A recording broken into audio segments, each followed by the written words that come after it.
देखो, जैसे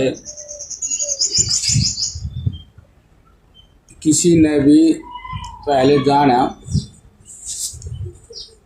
तो उसने ये जाना कि इस विश्व के अंदर एक ऐसी शक्ति है जो किसी के पराधीन नहीं है, स्वाधीन है।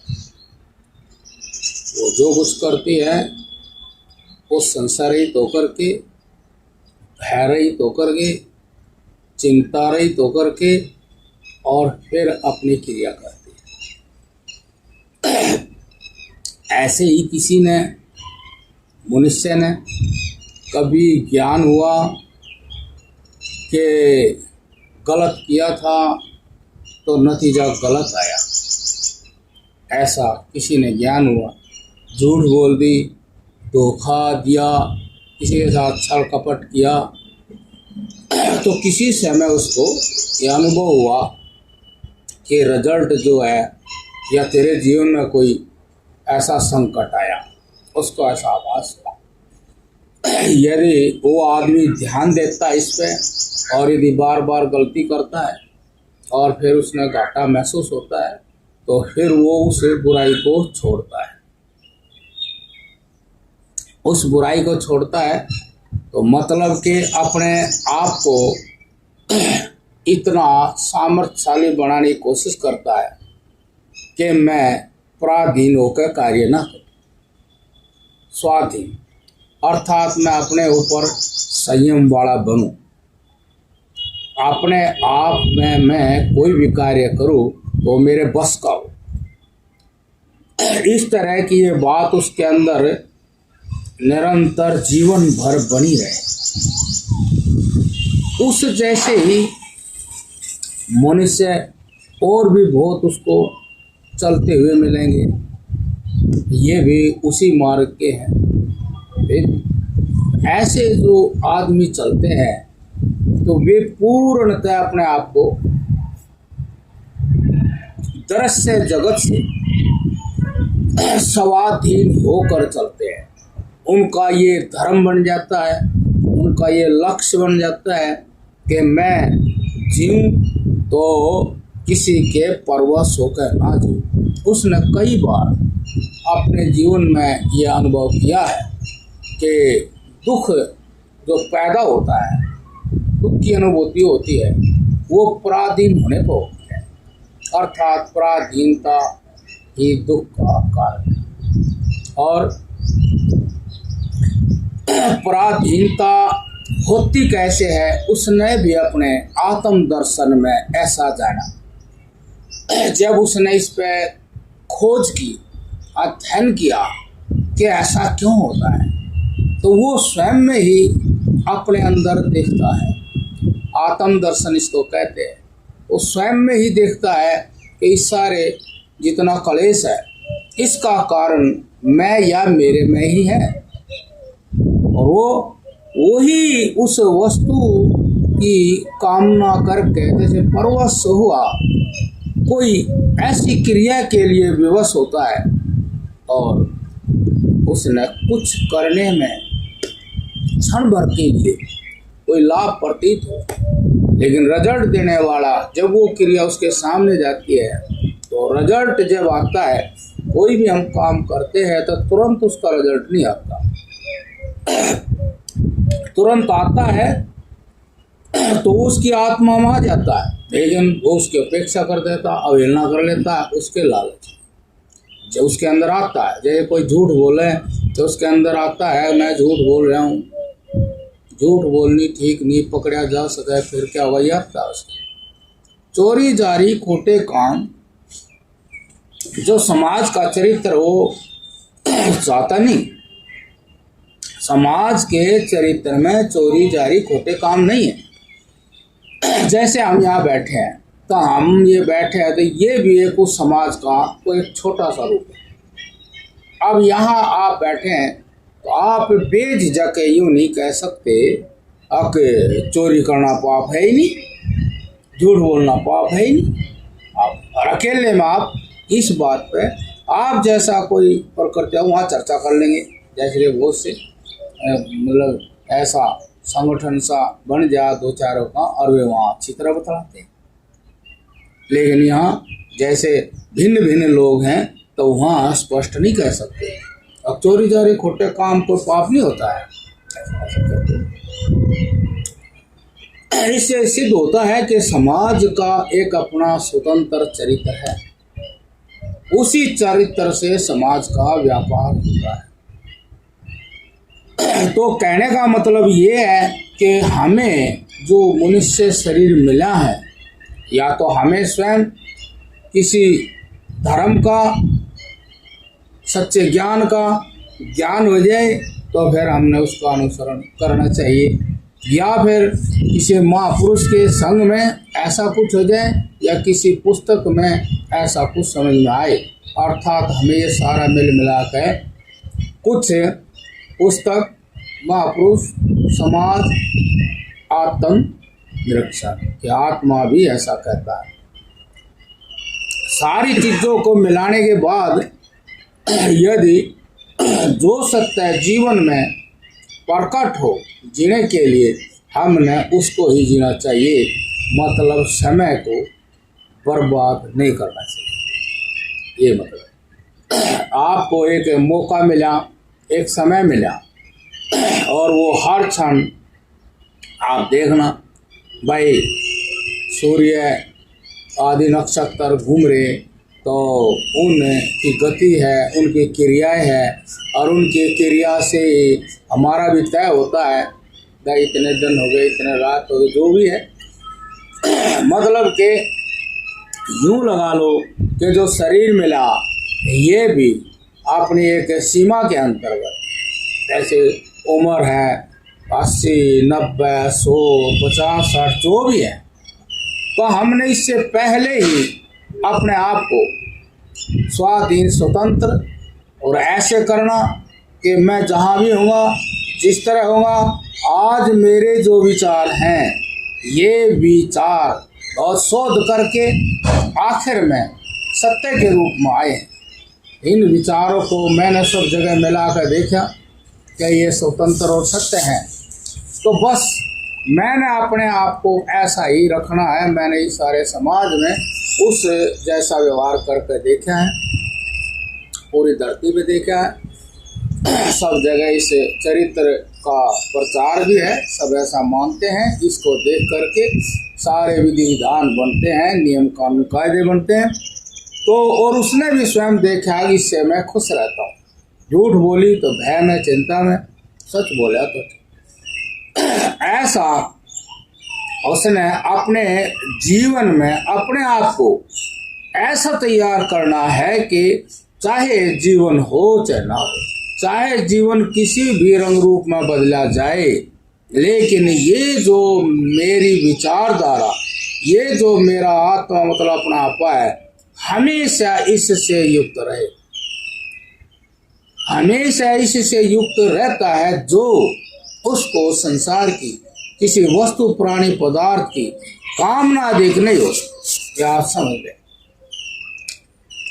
उसको सारे ज्ञान हो जाते, उसको ये भी ज्ञान हो जाता है कि संसार के प्राणी पदार्थ वस्तुओं की ज़्यादातर कोई इच्छा होती है तो वो शरीर रहते होती है, लेकिन मैंने जो ज्ञान हुआ है तो इस शरीर की तृष्णा, कामना, शरीर का मोह, इन सब को लांघने के बाद होया है, वो इनसे परे है, वही मैं हूँ, दूसरा कोई। इस तरह उसको एक दृढ़ सत्य ज्ञान हो जाता है तो वो बेपरवाह हो जाता है। अब ये मौका मिला, इसकी सिद्धि मैं कर दूं। यदि शरीर छूट जाए और शरीर का बीज नष्ट हो जाए, अर्थात इसका कारण है इच्छा, और नष्ट हो जाए तो मैं इस ब्रह्मांड में स्वतंत्र रूप से जैसे यहाँ हूँ ऐसे मैं कहीं भी रहूँगा, ऐसा उसको इस काया के अंदर रहते रहते ज्ञान हो जाता है।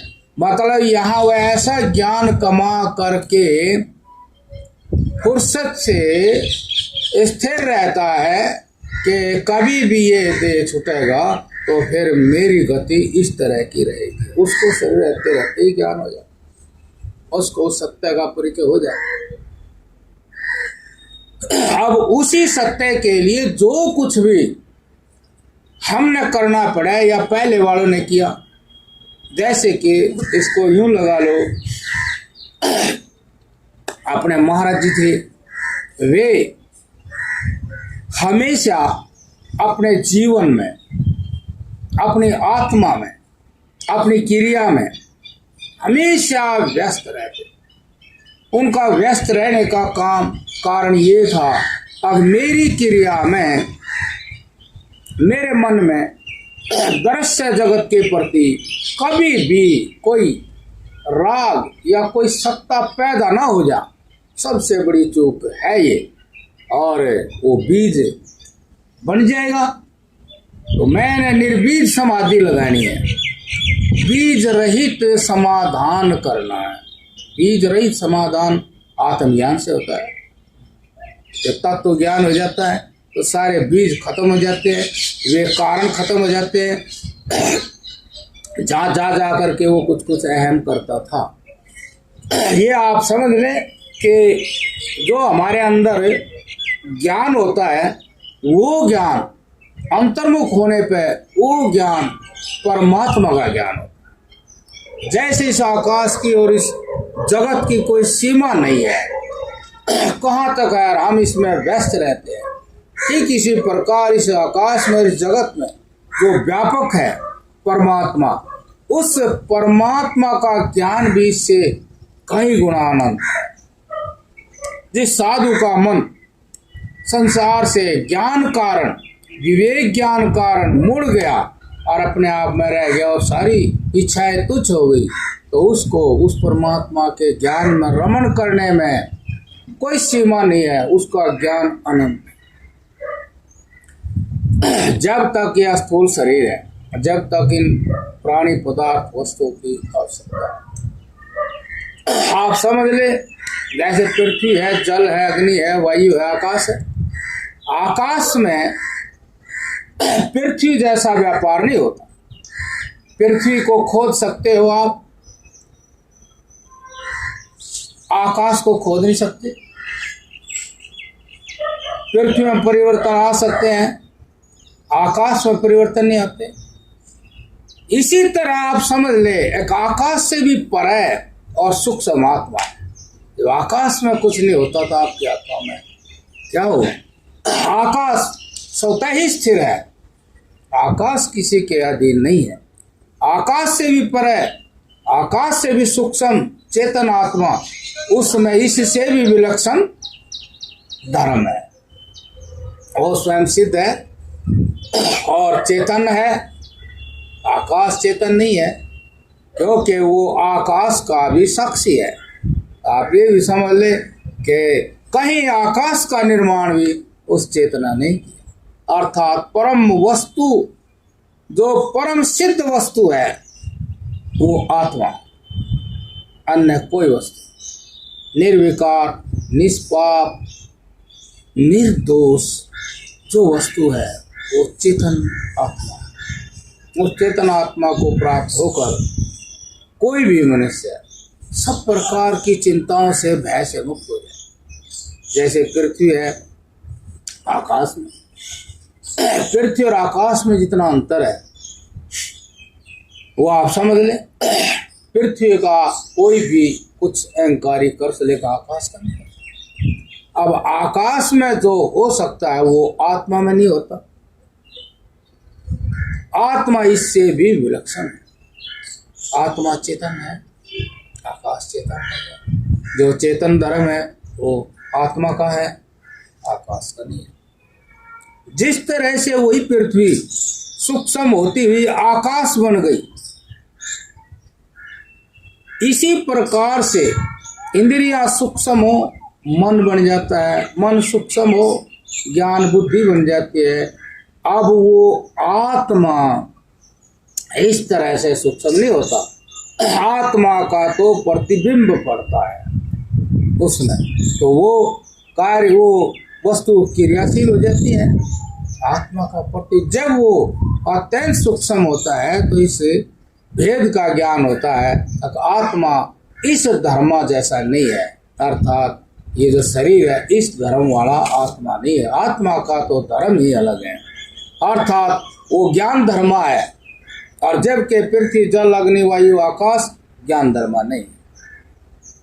आत्मा ज्ञान धर्म है, आप ज्ञान धर्म हो। तो कभी ऐसा नहीं होता कि सूक्ष्म होते होते आत्मा अति सूक्ष्म, जैसे नहीं, आत्मा जैसे है वैसे रहते हैं। स्थूल और सूक्ष्म पृथ्वी जल अग्नि वायु आकाश होते हैं, और उस आकाश को भी प्रकाशित करने वाला आत्मा होता है, उससे वो क्रियाशील होता है। अब इसी सत्य को प्राप्त करने के लिए जैसा भी धर्म हो उसने वैसा ही करना पड़ेगा। ऐसा नहीं है कि उस सत्य को तो प्राप्त करना चाहे और धर्म वो पालन ना करें, ऐसा नहीं। उस धर्म का पालन महाराज जियों ने बारीकी से इसलिए किया, और कितनी बारीकी के बिना वो सत्य ज्ञान नहीं होना, जिसके होने के बाद ये सारे सब प्रकार के क्लेश शांत हो जाते हैं। भय, चिंता, कामना, तृष्णा, ये सब खत्म है। वही धर्म का पालन करो, भले ही कष्ट हो।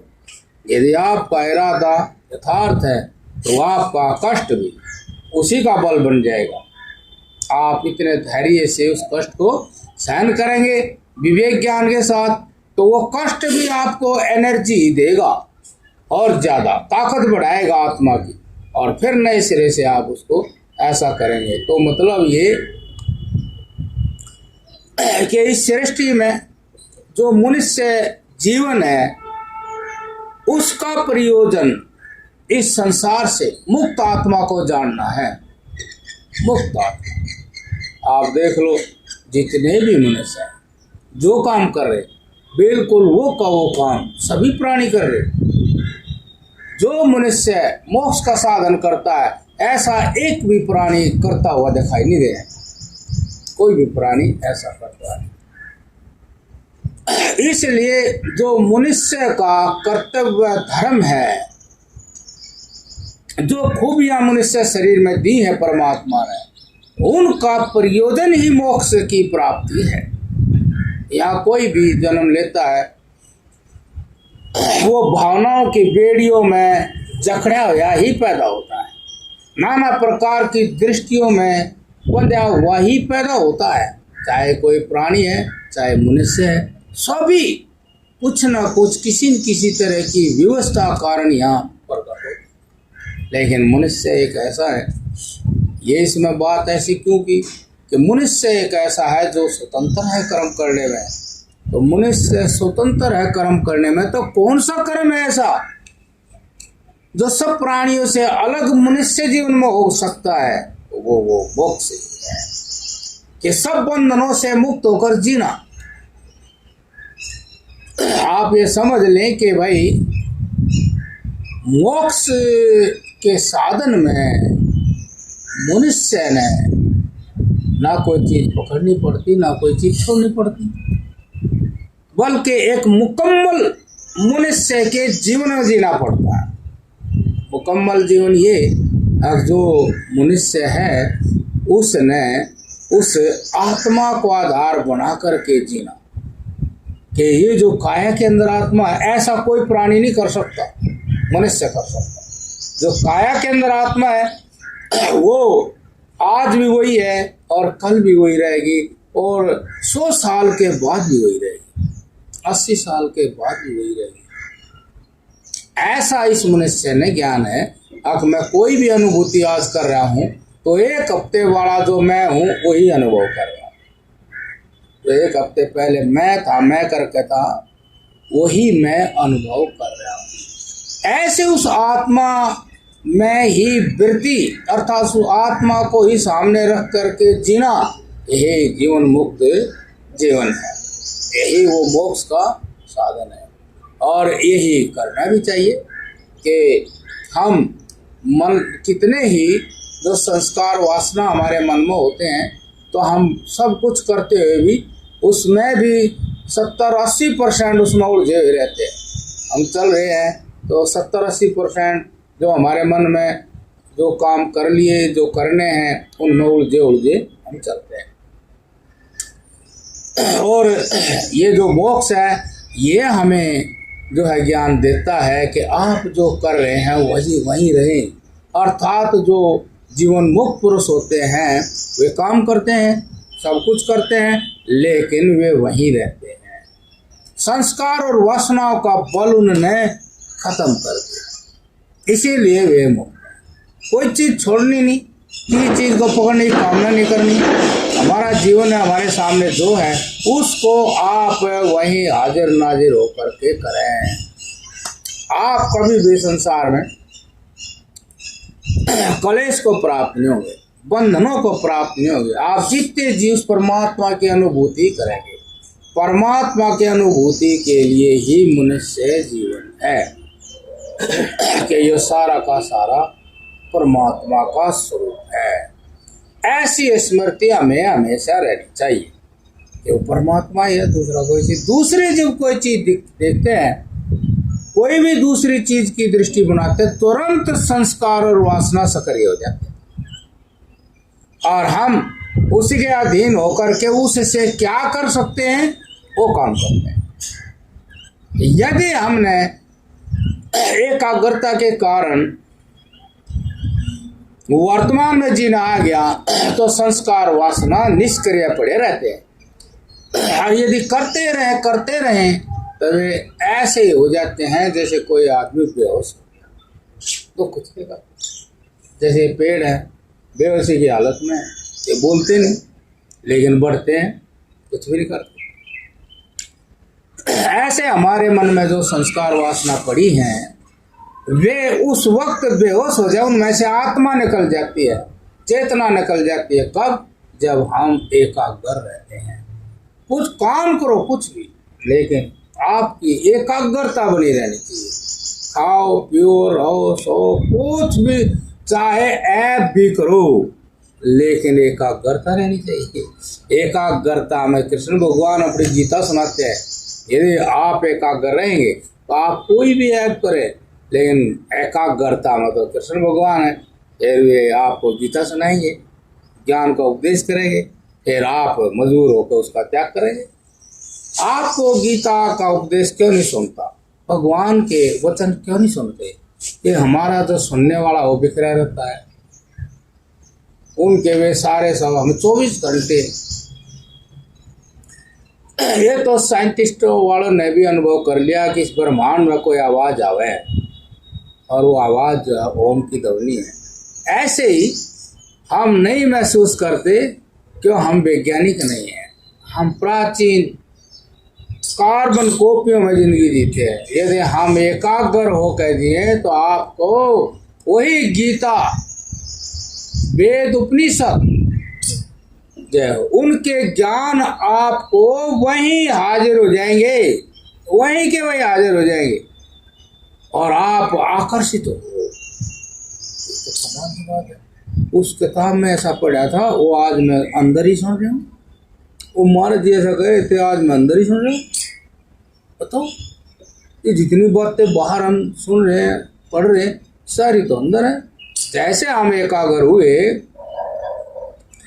क्या सत्संग चालू हुआ, सत्संग लोग करते हैं, मान ले हम भी करते हैं, या तो यहाँ आत्म विचार ही होना चाहिए, तत्व चिंतन का ही व्याख्यान होना चाहिए, नहीं तो सत्संग तो असली एकाग्रता में होता है।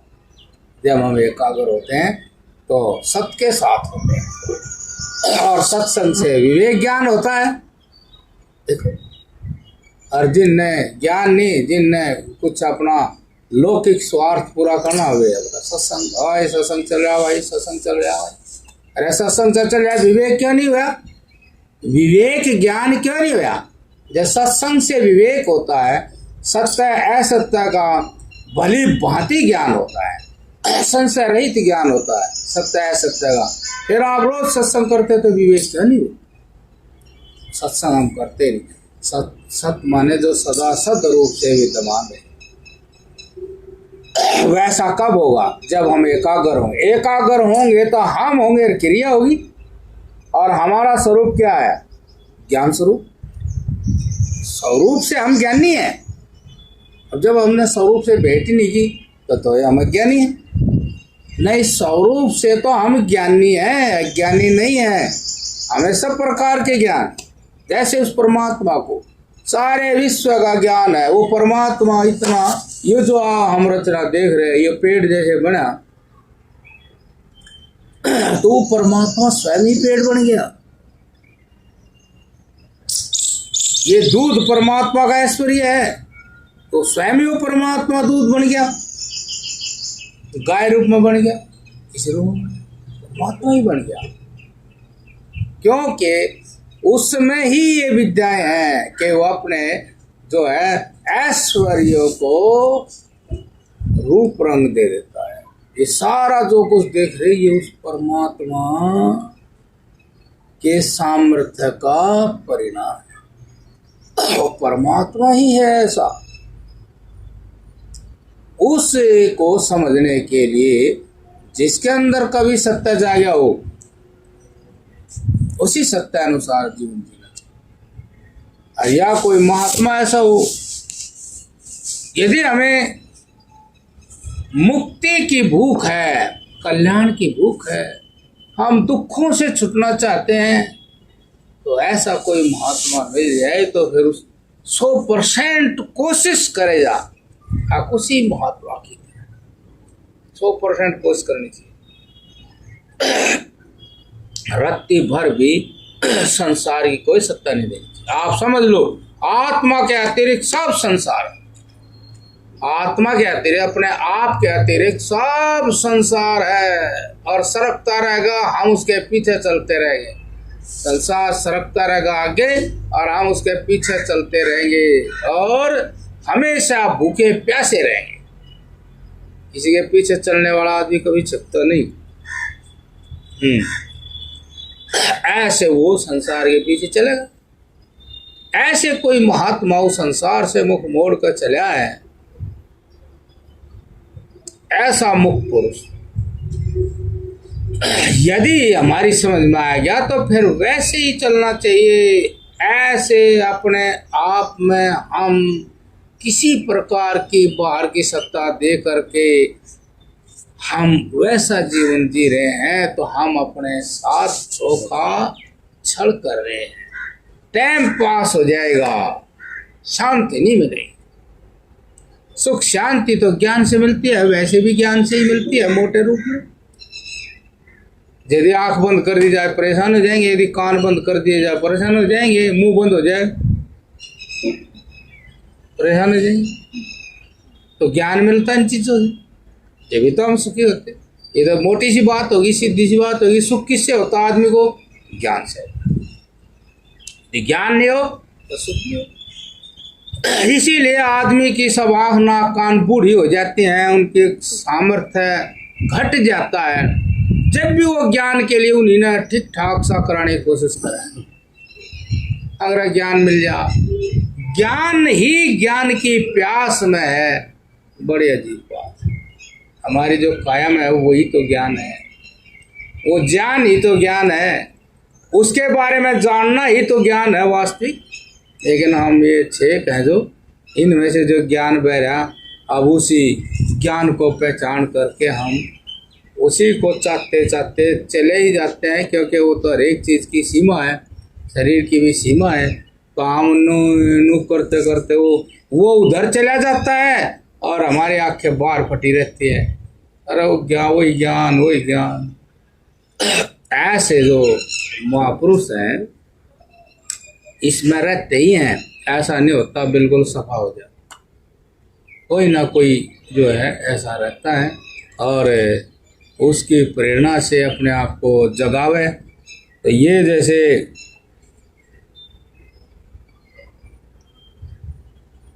मैं ये पाठ चला रहा हूँ समाधि का, जिंदगियों में समस्या अपने आप आ जाती हैं, समाधि अपने आप नहीं आती, समाधान अपने आप नहीं आते, समस्या अपने आप आ जाए। तो ये जो जिनके समाधान हो गए, जिनकी समाधि लग गई, जिनकी बुद्धि जो है वो पलड़े बराबर हो गए, भाई ये देर में कोई अकम बत्ती नहीं झुक रहा, ऐसे महापुरुष फिर वे अपना अनुभव इसलिए लिखते हैं, अब उनके बस की बात नहीं है। जैसे फूल महक को रोक नहीं सकता, ऐसे ही होता हुआ ज्ञान महात्मा का छुप नहीं सकता,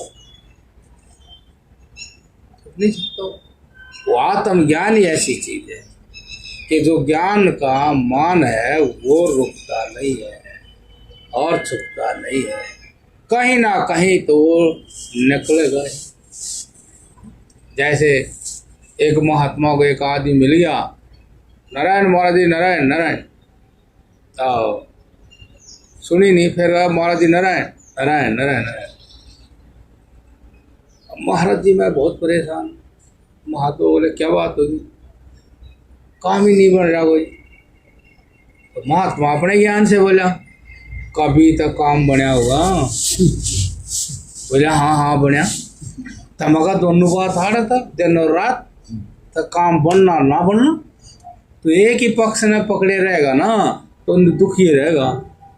महात्मा ने बताया ना ज्ञान, देखो वो ज्ञान है, आ गया ना वही, जैसे फूल में खुशबू, ऐसे महात्मा में तब तो ज्ञान था, तो वो तो वही निकलेगा, दूसरा निकलनेगा नहीं है। वो बताने लगा चल हवन कर देंगे, काम बनने लग जाएंगे। अच्छा जी क्या क्या था, इतना खर्चा होगा, तो खर्चा करवा देगा है। जय हो नारायण, जय हो जय हो।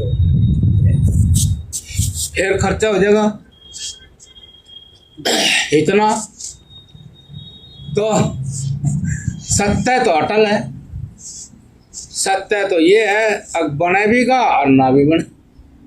यो सत्य किसी बाहर के उपाय को नहीं जानता, यो कहता है मेरी शरण आ, मेरी शरण आओगा तो तुझे शांति मिल जाएगी। भगवान ने भी कहा सब धर्मों को छोड़कर तो मेरी शरण आ जा। मेरी शरण का मतलब ज्ञान की शरण आ जा, सत्य ज्ञान की शरण आ जा। जो सत्य उसको पहचान, तो उस महात्मा ने उसको यही बता दिया। अब तू इसी ने मान ले, एक न पकड़ा रहेगा तो परेशान होया रहेगा। ये तो जैसे काम बना है उसमें भी नून है पूरी 100% तेरी बुद्धि का कमाल है, नहीं बनता तो उसमें भी नून ही है कि भाई कोई और कोई देवता ऐसा बैठा वो भी घन करे। ये तो जो देवता है जिसमें तू जी रहा है उसका ही धर्म है, कभी तो वो जागेगा कभी सोएगा। जैसे रात ने मजबूर होकर सब सो जाए, नहीं तो बहुत से आदमी कृष्णा में रात ने भी काम करें और छोड़, फिर वे कोई बीमारी लग जाए उनका, उन्हें नींद अच्छी नहीं, फिर उनका दिमाग चल जाए, इतनी बात है। तो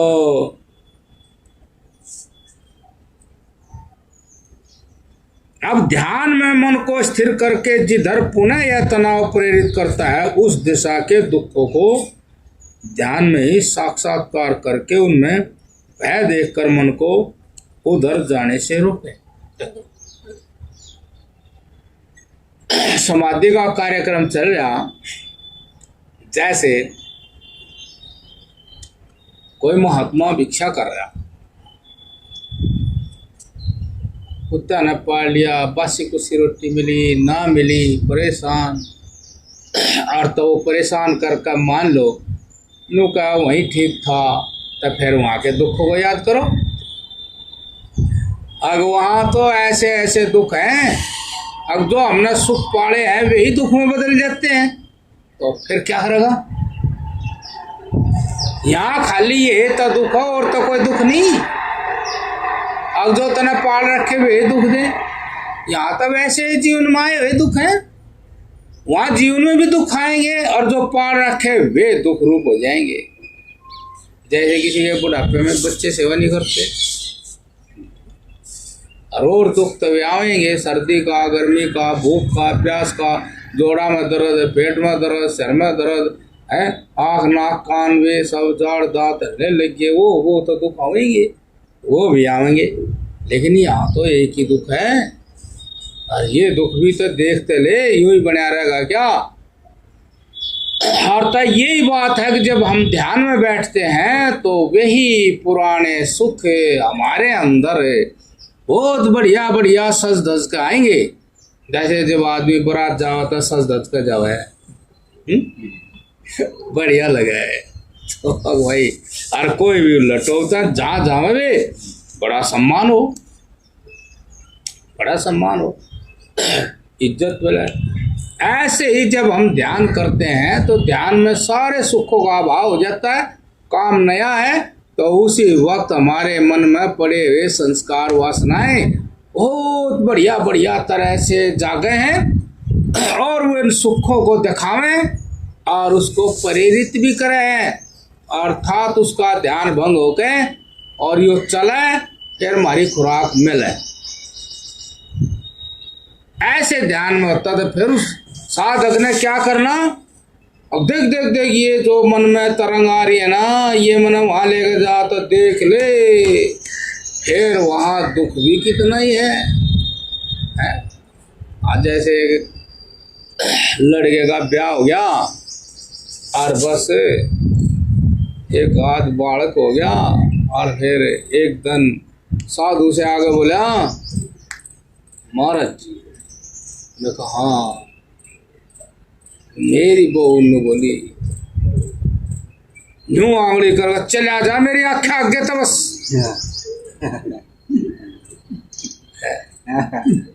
देखा, अब बता कितना बड़ा दुख है।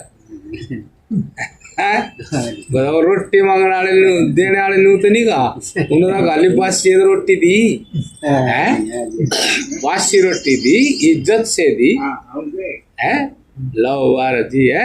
बताओ, उसने ऐसी बेइज्जती तो नहीं की, ऐसा अपमान तो नहीं है। वो तो हम ही कमजोर हैं कि हमने ब्यास ही नहीं कर रखा बासी रोटी खाने का। कसूरवार तो हम हैं जिन्हें बासी रोटी दी, वो थोड़ी कसूरवार है।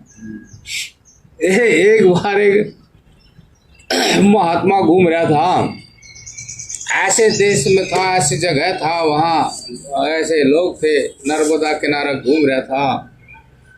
तो घूम रहा था भाई, कहीं बेल गाल के फल मिल जा, बेल पत्थर के फल मिल जा, पड़े मिल जा, उन ठाले था, आपत्ति में काम आओगे तो ये झोले में घाल ले था, फिर चल दे था, फिर कहीं आश्रम में टिक गया। तो 12 बजे का टाइम होया, बाबा जी बैठा था पेड़ के नीचे और दूसरी साइड में कुछ भिखारी टाइप से लोग आकर बैठ गए। तो वो आश्रम वाला महात्मा बोला, उस महात्मा, स्वामी जी आ जाओ भोजन कर लो। तो महात्मा ने ज्ञान नहीं था ज्यादा दुनियादारी का, उन्हें सीधे स्वभाव में कह दिया, अगर उनको देख करके अब भोजन तो यहाँ भी आएगा। हाँ जी हाँ, यहाँ भी आएगा, बस तो मैं यही ले लूंगा। तो बैठे रहा, तो सब्जी आई, महात्मा ने सब्जी ले ली, फिर चावल आए, महात्मा ने थोड़े चावल लिए, चावल कम था, थोड़े चावल लिए, फिर वो दे के चला गया।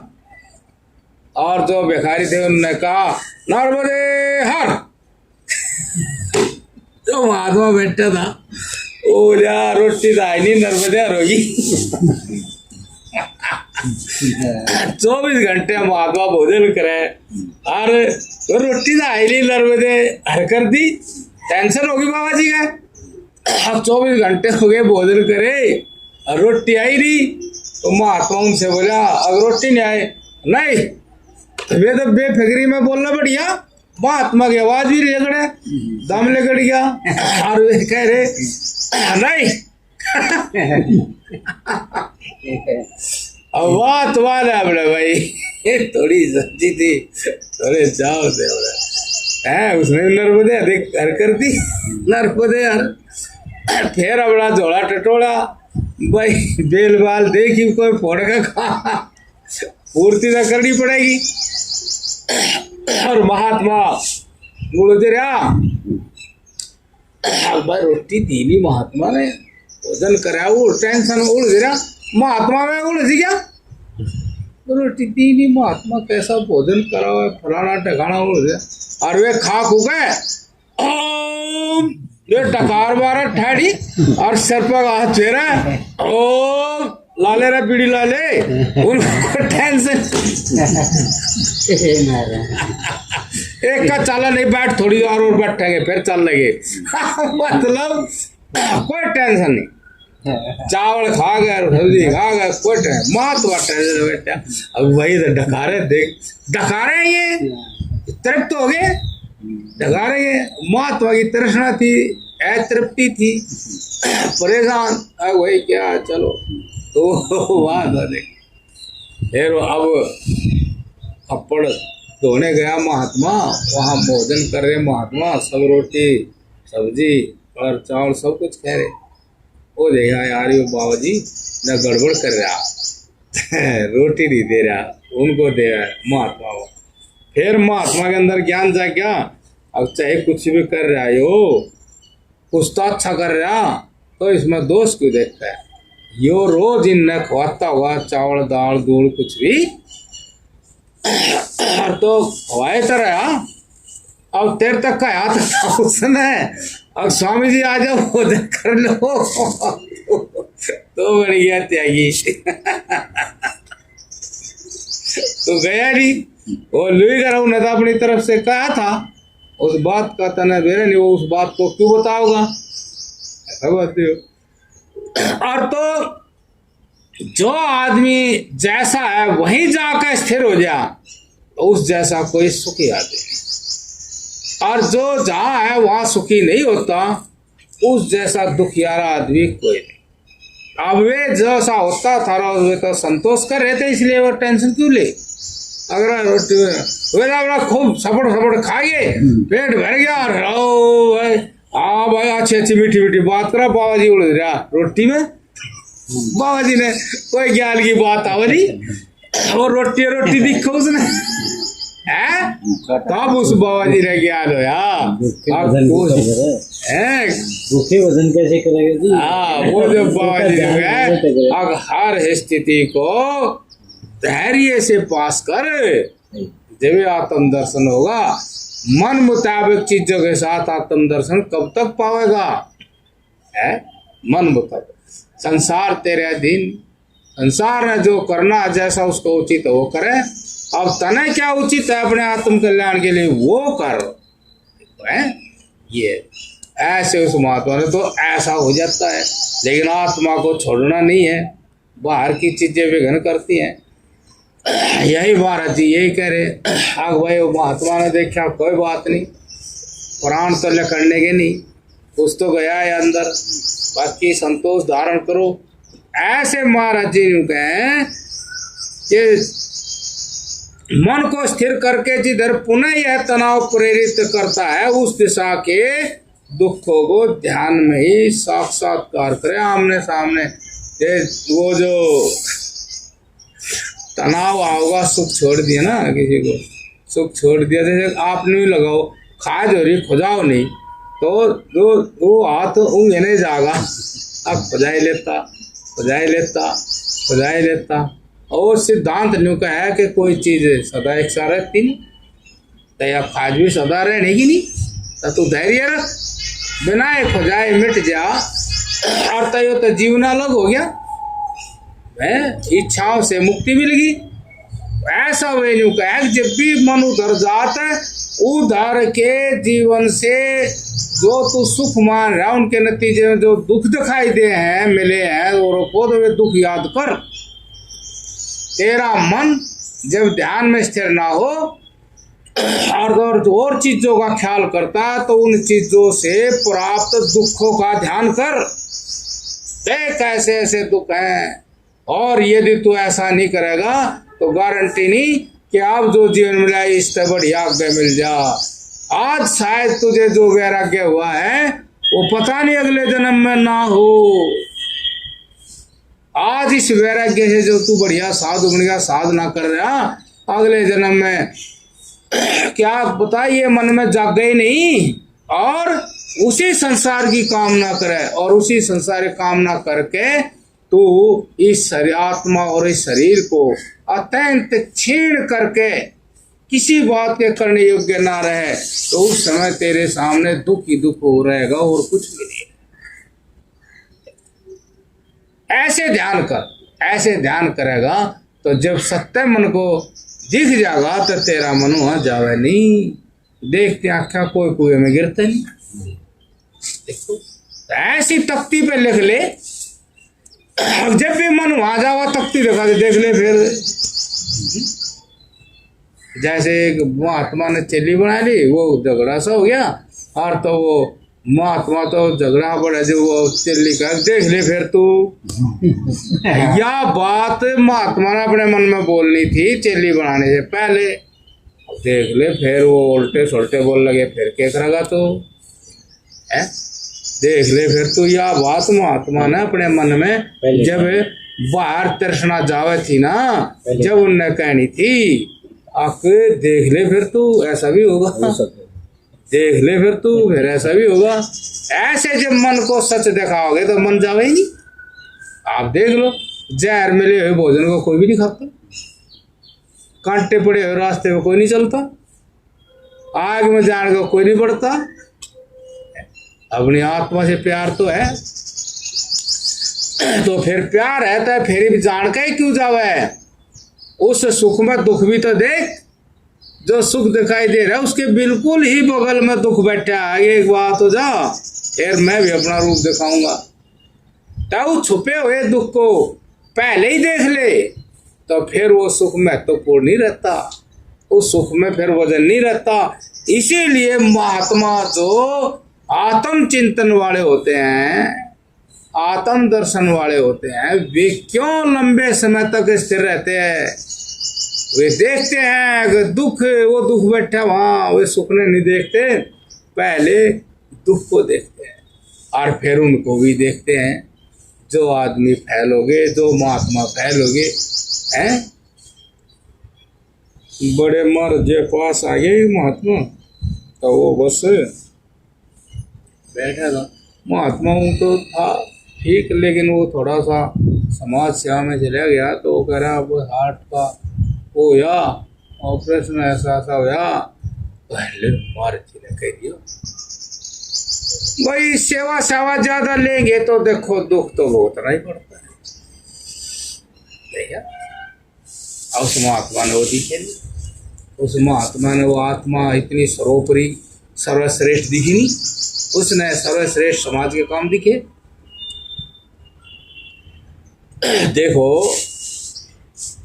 यदि संसार में आपत्तियां हैं, दुख हैं, तो ये आदमियों ने खुद पैदा करे हैं। परमात्मा की सृष्टि में दुख नहीं और परमात्मा में भी दुख नहीं। ये जितने भी हम यहाँ प्रतिकूल और भय और चिंता, ये स्वयं हमने पैदा किए हैं और हम उनको भुगत रहे हैं। इसलिए किसी आदमी ने भी विशेष करके, किसी आदमी ने भी या महात्मा ने विशेष करके इस काम पर नहीं लगना चाहिए। हाँ भाई मैं नू कर दूं, मैं नू सामने आ जा तो फिर तो कर दो, लेकिन इस काम को नहीं पकड़ना चाहिए। इस काम को पकड़ लेगा तो वो तो सुधरे नहीं, अपना कुछ न कुछ नुकसान हो जाएगा। होया कितने महात्मा, इसलिए यू है अब कुछ बाहर आवे तो सामने आ जाए ना, उस काम को तो ठीक कर दे, उससे जिसका भला होता हो कर दे, लेकिन अपने मन को उसके अधीन, उसके हवाले ना करे, उस काम को ना पकड़ ले। जो काम पकड़ रखा पहले वो करे। अगर मैं जीवन मुक्त हो जाऊं, अर्थात सब बंधनों से मुक्त हो जाऊं, बंधन दुख का कारण है, इसलिए मैं सारे बंधनों को काट काट कर जीऊं, यही मेरा कर्तव्य है। जैसे वो परशुराम परसा ले रहा था, बा कोई भी आवा बंधन तो परसा कौन सा है? ज्ञान का परसा, सत्य ज्ञान का परसा। जब सत्य ज्ञान होगा तो मिथ्या ज्ञान न काट देगा, अहंकार न काट देगा। देख लो बार बार काट देगा। जब भी वो जाओ उसके सामने, वो अहंकार कहे अग भाई तू इन बार बार 10 सिरों ने क्यों मेरे से दिखावा है, मैं डरने का नहीं है। और रावण 10 सिर जब वो आवे उसके सामने जब 10 सिर बोले भाई ये बार बार मत दिखावे 10, है ना, कोई फायदा नहीं है। अहंकारी आदमी हमेशा अहंकार को धन से दिखाएगा, बल से दिखाएगा, समाज के प्रतिष्ठा से दिखाएगा, वो उससे दिखाओगा, उसमें कितना बल है वो उसमें है नहीं, ना दिखावे वो। और आत्मज्ञानी हमेशा अपने आत्मज्ञान आत्म बल से ही स्थिर रहेगा, अपने आत्म बल से ही देखेगा, इसका बाहर का कोई बल नहीं होगा। इसलिए महाराज जी कहे हैं कि समाधि के लिए ध्यान में मन को स्थिर करके, ध्यान में मन को स्थिर करके, मन को ध्यान में या विचारों में स्थिर करके, सद विचारों में स्थिर करके, या किसी कहीं काया में किसी पॉइंट पर स्थिर करके, काया में कहीं की किसी पॉइंट पर मन को ज्ञान को स्थिर कर दो, या सद विचारों में करके जिधर पुनः यह तनाव प्रेरित रहे। यदि हमारे मन में संस्कार वासना हमने उनको रोक दिया, वे तनाव पैदा करेंगे। तनाव पैदा होता, आप किसी चीज बहती हुई चीज को रोक दोगे, बंधा लगा दोगे, तो वो उसका तनाव तो देवेगा। अब भाई क्यों रोक दी, बंधा मजबूत है तो फिर वो रुक जाएगा, जिधर झील होगा उधर चला जाएगा। ये बात इसीलिए मतलब कोई भी साधक है वो फैल क्यों हो जाए, अब वो परस्पर इतना ठाड़ा हो जाए, अब वो उससे सहन नहीं होता और वो फिर उधर ही चला जा जहां से वो रोक लगाई। और ये पक्का है, सत्य ज्ञान का धनी है, बोले नहीं चाहे जो हो जा, चाहे जो हो जाए ना, तो चाहे जो हो जा, बस यही अटल रहना। बस फिर थोड़े दिन के बाद वो परस्पर कम हो जा, उसको वो ज्ञान की जागृति हो जा। ऐसे महाराज जी कह रहे तनाव प्रेरित करता है, ध्यान रखना। उस दिशा के जो वे अंदर तत्व बैठे हैं वे तनाव पैदा करके कहीं ले जाएंगे उस आदमी को। फिर वो कहे उस दिशा के दुखों का विचार करें मन में, ऐसे आमने सामने कर ले वे दुख।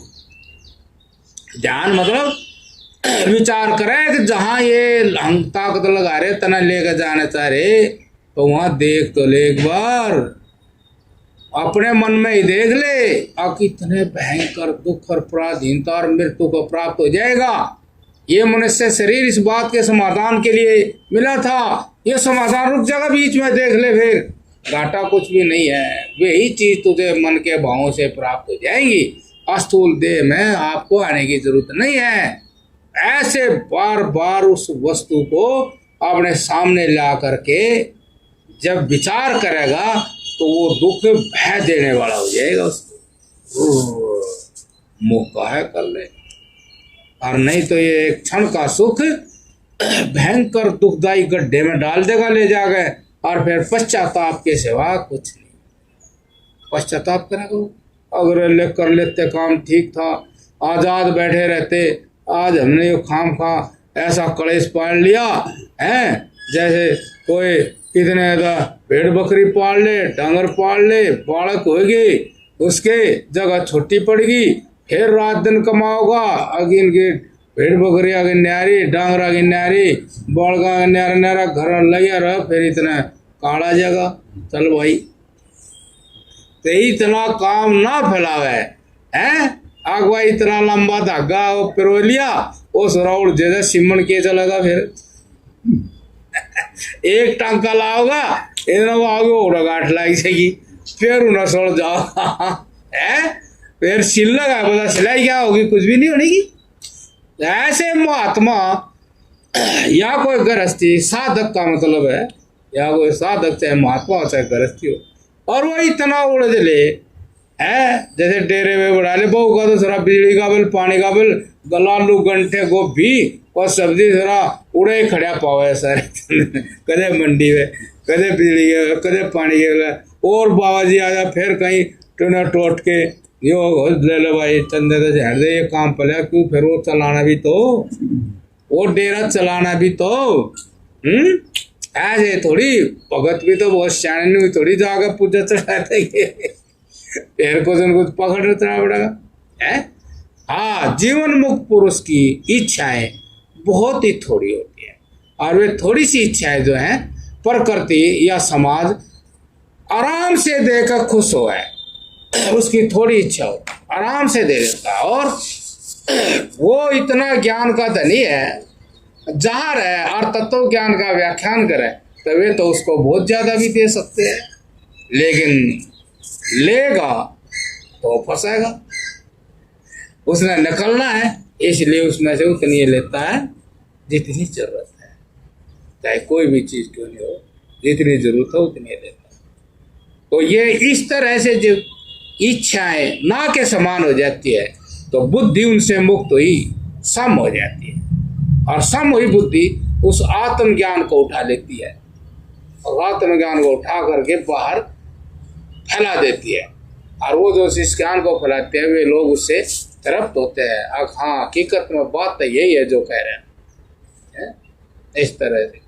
तो ये हमारा जगह समाधि का और ये जो युक्त बता रहे युक्ति से मुक्ति है। और कोई बात पूछ रही हो? एक 19 तारीख में आपने प्रवचन में कैलाश पर्वत के बारे में बताया था, कराओ उसका थोड़ा दो वर्ड छोड़ दिया, थोड़ा डिटेल का। पर्वत शब्द तो एक दर्शाता है कठिनाई को। आप ऊंचाई पर चढ़ोगे तो आपको दिक्कत आओगी, है ना। आध्यात्मिक रूप से कठिनाई मानना है जब हम काम को जीतते हैं, इच्छा को जीतते हैं, उससे मुकाबला हो है तो उससे बढ़कर जय होना, उससे बढ़कर कोई तंगी होती नहीं है। उसको जीतता है आदमी, हार जाए सारे हारे बैठे हैं, वो उसको जीतता है तो उसको उसमें जीतने में उसको इतनी दिक्कत होती है। जैसे हमने उत्तराखंड की पैदल यात्रा करी थी 1000 किलोमीटर की, एक पहाड़ ऐसा था बिल्कुल खड़ा था, उसमें कोई आम आदमी बुढ़ा बड़ा साधु नहीं चल खड़ा था, ऐसे कष्ट है ना, सांस चढ़ जाते हो जाते। ऐसे जो हम आध्यात्मिक जीवन में प्रवेश करके और संस्कार वासनाओं का मर्दन करे हैं, उनके सुख का त्याग करे हैं, उधर बढ़े हैं, तो काफी कष्ट होता है। ऐसे अनुभूति होती है। कोई आदमी जो पर्वत पर चढ़ा है, पर्वत बहुत ऊंचा है या सीढ़ी बहुत है, वहां चढ़े और वहां जाकर वो चढ़ जाता है, उस धर्म के सिरे पे चला जाता है, तो उस जगह पे उस ज्ञान की सारी कलाएं प्रकट हो जाती है। जहाँ कलाओं का निवास है, अर्थात वो कलाधारी ज्ञान है बैठा, जहाँ वो कैलाश पर्वत है, जहाँ कलाओं का निवास होता है। आप देख लो, एक महात्मा है, यदि पूरी तरह से निष्पाप है, निर्मल है, पवित्र है, तो आप नहीं जानते कि उसके स्पर्श मात्र से, उसके कहीं जाने मात्र से उन समाज का या उस जगह के अंदर कितना भारी परिवर्तन आ जाता है, और जहाँ वो रहता है उस समाज में कितना परिवर्तन आया। वे उनको ढूंढ रहे, तो बताओ कितनी कलाएं हैं उसके अंदर, और वो और कलाओं को तो बाहर प्रकट करता ही नहीं, वो तो किसी निमित्त से कहीं प्रकट हो जाए तो ये सारी कला, ये विशेषता, ये कलाकारी उसके अंदर वहाँ जाने से आई। तो कैलाश पर्वत जो है, हर एक चीज के दो रूप हैं, बाहर भी है भीतर भी है। रुद्राक्ष का पेड़ बाहर भी है और रुद्राक्ष का देवता भीतर भी है। रुद्राक्ष का मतलब वो तीसरा नेत्र उस देवता का जो दुष्टों को दूर से ही दुख देकर उड़ाते हैं, उनके कष्ट, उनका जो उनने किए हैं कर्म, उनके परिणामों को ऐसा रूप देता जिससे उनको कष्ट होता, वे रोते हैं। तो ऐसा देने वाला कौन है? रुद्र भगवान। रुद्र, उसको वो रुद्राक्ष उसका नाम नहीं है। अब वो जब भाई गुस्सा करे है ताकि दुष्ट आत्मा बस उनको वसम कर देता है, तो उस वक्त उस देवता का रूप रुद्राक्ष का हो जाए, रुद्र रूप हो जाता है, और वो तेज है उसके अंदर, वो भस्म हो जाए। चाहे अंदर के जितने पाप है वे भस्म हो, और बाहर भी हो जाए तो भी भस्म हो। ऐसा माना जाए कि वो कैलाश पर्वत जो है हमारे अंदर है। जब आदमी की आत्मा निर्मल पवित्र हो जाए, वो स्थान जो आत्मा का है वो कैलाश पर्वत ही है। बहुत सारी कलाओं के दर्शन करें, उसके अंदर बड़ी विशेषण आ जाते हैं।